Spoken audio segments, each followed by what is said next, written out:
여러분 반갑습니다. 오늘은 8차시 다항식의 덧셈과 뺄셈에 대해서 한번 보겠습니다. 자, 문제에 보면 문자가 2개 이상인 다항식의 덧셈과 뺄셈은 어떻게 하는지 탐구하기를 통해서 한번 살펴보도록 하겠습니다. 탐구하기에 보면 채랑이와 하진이가 학교 축제에서 주스를 판매하고 있네요. 자, 채랑이의 판매량을 보면 사과 주스와 수박 주스가 있는데 이거의 한 병의 가격이 나와 있습니다. 그래서 왼쪽에 선생님이 만든 표를 통해서 한번 같이 확인을 해보도록 하겠습니다.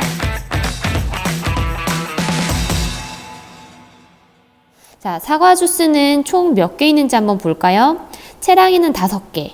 하진이는 총 4개죠. 그러면 사과 주스에 판매하는 총 개수는 2개를 더해주면 되니까 총 몇 개?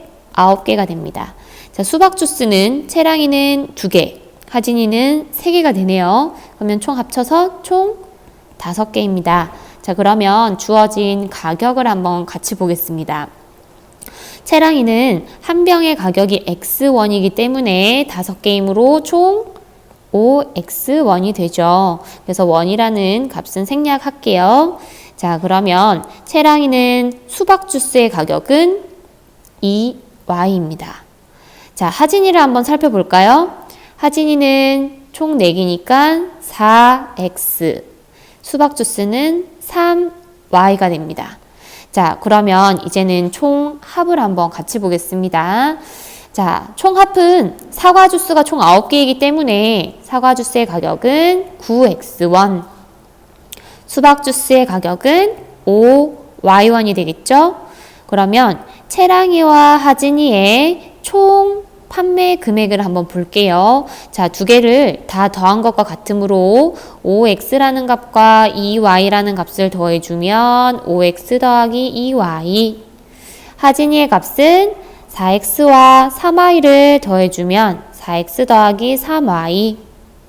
주어진 총합은 채랑이와 하진이의 값의 합과 그리고 사과 주스, 수박 주스 이 2개의 값의 합과도 동일하겠죠. 그래서 9X 더하기 5Y입니다. 그러면 결론은 주어진 이 총합 2개의 값과 총 합쳐져 있는 이 값은 서로 동일하게 됩니다. 그러면 그 내용을 한번 다시 살펴보겠습니다. 자, 활동 1번에 보면 채랑이의 판매 금액, 채랑이는 총 5X 더하기 2Y라는 금액이다. 하진이는 4X 더하기 3Y라는 값이죠. 그래서 X와 Y라는 문자를 이용을 해서 식을 썼습니다. 자, 그러면 활동 2에 보면 사과 주스는 총 몇 병이었죠? 네, 9병이었죠. 수박 주스는 총 5병이므로 주어진 값은 9X 더하기 5Y입니다. 그러면 우리가 살펴봤었던 채랑이의 판매 금액 5X 더하기 2Y라는 값과 하진이의 판매 금액 4X 더하기 3Y라는 값이 어떻게 9X 더하기 5Y라는 값이랑 똑같아지는지 내용을 한번 다시 살펴보도록 할게요. 예시를 통해서 먼저 한번 살펴볼게요. 자, X를 2개를 더하면 X가 총 몇 개? 2개. 그래서 우리는 2X라는 값을 썼습니다. 그 말은 2X는 X가 2개, 3X는 X가 총 3개. 결합 법칙을 통해서 우리가 괄호를 다 풀어주면 X가 총 몇 개가 됩니까? 5개이죠. 그래서 우리는 5X라는 값으로 썼습니다. 그러면 주어진 값 다시 한번 보면 문자의 차수 X라는 값 곱해진 차수가 똑같은 값을 우리는 동류항이다 라고 얘기를 했죠. 그래서 이 동류항은 앞에 있는 개수 2와 3을 더해주면 5라는 값이 된다. 그래서 주어진 값을 이용해서 조금 전에 살펴봤었던 채랑이와 하진이의 총액을 한번 다시 보도록 할게요. 자, 5X 더하기 2Y와 4X 더하기 3Y에서 동류항을 먼저 한번 살펴보겠습니다. 문자를 보면 X라는 문자가 있는 이것은 서로 동류항 관계가 되겠죠. 이번엔 Y라는 문자에 대해서 한번 볼까요? 자, Y는 2Y, 3Y, Y가 한 번씩만 곱해져 있죠. 그래서 주어진 동류항 2X와 3Y 종류가 똑같기 때문에 우리는 같은 것끼리 한번 교환법칙과 결합법칙을 이용해서 한번 묶어주겠습니다. 자, 그래서 x끼리의 동류항, y끼리의 동류항 계산을 해주면 주어진 x는 9x, y라는 값은 2와 3을 더해주면 5y가 되겠죠. 그래서 앞뒤 순서 상관없이 동류항끼리 잘 준비해 주시면 충분히 계산을 할 수 있습니다. 자, 그러면 줄 하나 치겠습니다. 자, 괄호를 풀고 뭐끼리 계산을 한다?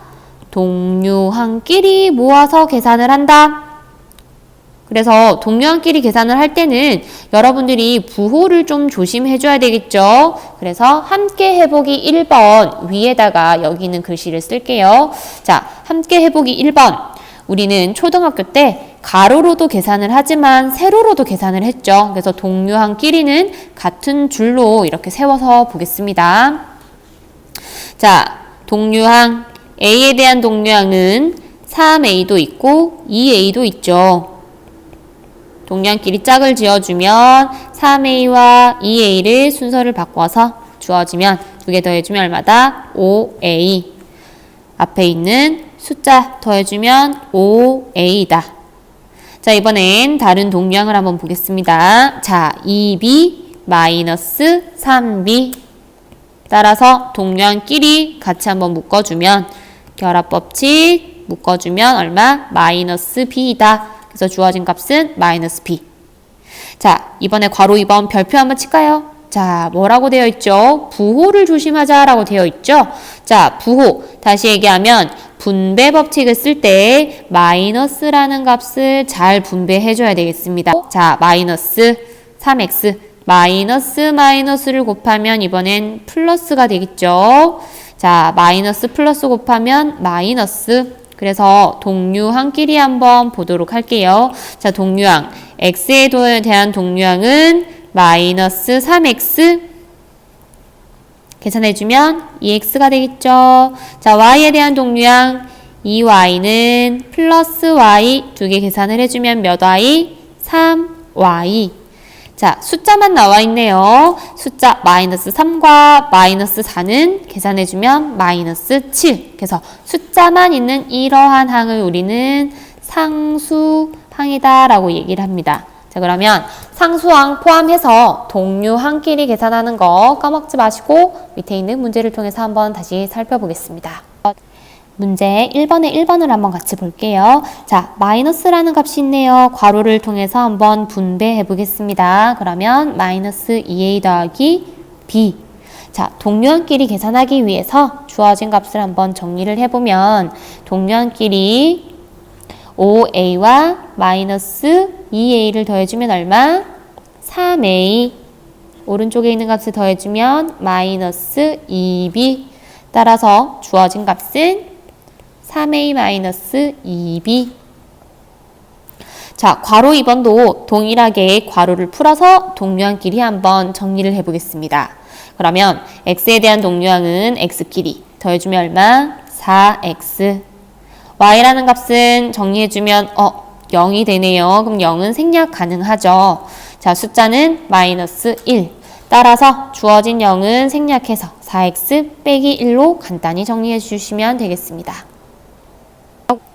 자, 이번에는 차수를 높여서 다양한 식을 한번 살펴보겠습니다. 자, 차수라고 얘기하는 것은 문자가 곱해진 개수였죠. 그래서 우리가 x가 두 개가 곱해져 있으면 x의 제곱이라는 표현을 썼고요. 차수는 몇 차? 두 개이기 때문에 2차가 되겠습니다. 예를 들어서 x의 세제곱은 x가 몇 번 곱해졌죠? 네, 3번 곱해져 있죠. 그래서 이거의 차수는 몇 차다? 3차다 라고 얘기를 하죠. 그래서 가장 큰 차수를 우리는 그 식의 몇 차식이다. 그 차수가 두 개인 식이 있다면 이 식은 2차식. 차수가 3인 식이 있다면 얘는 3차 식이다 라고 표현을 하죠. 그래서 주어진 식이 동일하게 동류항끼리 한번 계산을 해보겠습니다. 자, 동일한데 차수만 잘 보시면 됩니다. 자, 그래서 2차, 1차 상수 순서대로 이렇게 썼어요. 그래서 숫자가 작아지는 요 형태로 쓸 수도 있고 아니면 커지는 형태로 쓸 수도 있다. 동류항끼리 한번 계산해 볼까요? 자, 괄호 1번 x제곱과 2x제곱을 더해주면 3x제곱. 동량 3x와 마이너스 x를 더해주면 2x. 상수를 더해주면 1. 따라서 주어진 값. 자, 괄호 2번 한 번 더 하겠습니다. 자, 주어진 거는 빼기죠. 그래서 여러분이 빼기를 그대로 이용해도 되고 아니면 덧셈으로 바꿔도 되겠습니다.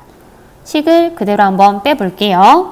앞에 있는 식과 뒤에 있는 식 빼주면 4x제곱에서 3x제곱을 뺀다. 그럼 x제곱. 뺄 때 마이너스 보호 조심해야 되겠죠? 마이너스 만나면 플러스가 되니까 주어진 값은 마이너스 x.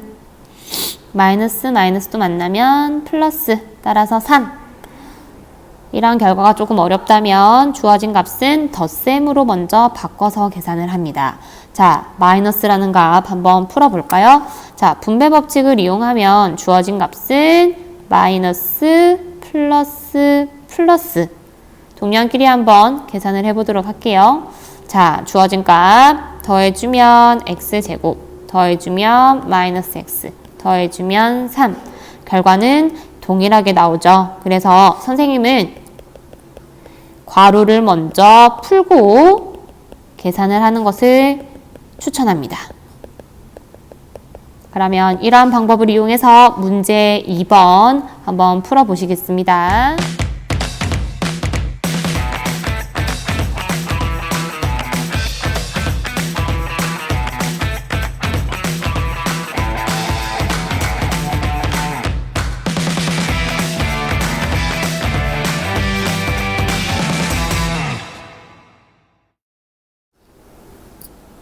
자, 이제 다음 내용으로 넘어갈게요. 자, 여러 가지 괄호가 있는 경우에는 여러분들이 어떻게 정리해야 간편하게 할 수 있는지 한번 살펴보겠습니다.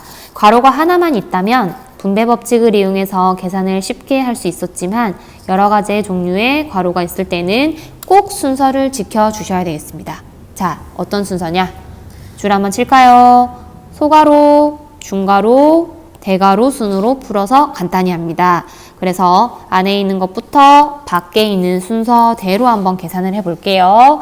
자, 먼저 안에 있는 것은 소괄호 6x 더하기 4를 더 이상 정리할 필요는 없겠죠. 따라서 마이너스인 이 부분을 분배해서 2번을 한번 정리를 해볼게요. 그러면 마이너스 6x 마이너스 4. 2번을 정리해 보겠습니다. 자, 2번. 앞에 있는 마이너스를 똑같이 분배하면 마이너스 플러스. 동류항이 있네요. 동류항 3x와 6x를 정리하면 얼마? 9x. 이제 더 이상 정리가 안 되죠. 그러면 괄호를 바꾸겠습니다. 다 풀어서 동류항끼리 계산을 하면 얼마? 3x제곱 9x 더하기 4이다. 그래서 문제에서 이제 계산하시오라는 말이 나오면 간단히 정리하라는 말이고요. 간단히 정리는 동류항끼리 계산을 하라는 얘기입니다. 그래서 우리 문제 3번을 여러분들이 공책에다가 지금 한번 풀어볼게요. 자, 함께 풀어볼게요. 자, 문제 3번은 괄호가 여러 개가 있죠. 자, 우리가 괄호 계산하는 순서가 어떻게 되죠? 소괄호, 중괄호, 대괄호 순서였죠. 그래서 순서대로 맞춰서 다시 표현을 해주시면 됩니다. 자, 먼저 1번에 있는 숫자 앞에 부호를 조심해서 바꿔주시면 됩니다. 마이너스와 플러스 곱해지면 마이너스. 그럼 소괄호가 없어지기 때문에 중괄호는 자동적으로 소괄호로 바뀌어지게 되겠죠. 자, 그러면 주어진 동류항은 더 이상 없기 때문에 동일하게 한 번 더 풀어 쓰겠습니다. 자, 2번은 정리되었고요. 똑같이 분배 법칙을 써서 바꿔주면 마이너스 마마뿔. 자, 그러면 동류항을 한번 계산을 해야 되겠네요. 자, 2차식 x제곱의 동류항은 무엇입니까? 마이너스 2x 제곱이 되겠죠. 그래서 이걸 계산해주면 얼마? 마이너스 x 제곱. 뒤에 있는 값은 그대로 정리를 해주시면 됩니다. 더하기 3x 더하기 1. 따라서 간단하게 정리한 값은 마이너스 x제곱 더하기 3x 더하기 1입니다. 자, 괄호 2번을 한번 같이 볼게요. 자, 동일하게 순서 안에서부터 밖으로 소괄호부터 한번 풀어주겠습니다. 그러면 동그라미 1번 마이너스 있는 값을 우리가 바꿔주면 어떻게 되나요? 소괄호부터 마이너스를 풀어주면 마이너스 마이너스. 자, 소괄호가 없어지기 때문에 이번에는 중괄호와 대괄호가 순서가 또 바뀌겠죠? 중괄호는 소괄호로, 대괄호는 중괄호로 바꿔주시면 됩니다. 자, 그러면 안쪽에 있었던 값, 요 값을 한번 정리를 해볼게요. 그러면 마이너스를 동일하게 이렇게 정리를 해줘야 되겠죠? 그러면 곱하면 얼마? 마이너스 플러스 플러스. 동류항끼리 계산을 해주시면 동류항 x제곱 마이너스 2x제곱 계산해주면 얼마? 마이너스 x제곱. 뒤에 있던 값 그대로 플러스 x 플러스 2. 자, 동일하게 괄호를 풉시다. 풀면 부호는 플러스 x제곱 마이너스 x 마이너스 2죠. 자, 동류항이 한 번 더 있네요. 2차식에 대한 동류항 4x제곱과 x제곱 계산을 해주면 얼마? 5x제곱. 남은 값은 그대로 써주시면 마이너스 x 마이너스 2입니다. 따라서 소괄호부터 대괄호까지 순서대로 풀 때 동류항을 먼저 계산한 다음에 정리해 주시면 훨씬 더 간단하게 계산할 수 있습니다.